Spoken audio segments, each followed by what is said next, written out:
Hey everybody, it's Roya.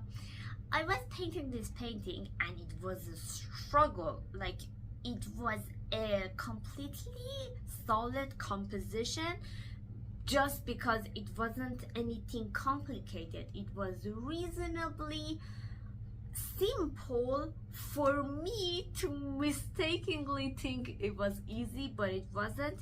But I think I relied too much on the simplicity of the composition because it was reasonably symmetrical, it was horizontal, it wasn't anything for me to think of it as particularly challenging, but it proved itself to be challenging, which I'm glad that I was able to do a reasonable job for pulling it off at this particular time. This is one of those reference photos that I definitely will paint in like a year or so, just to see myself reacting to it again.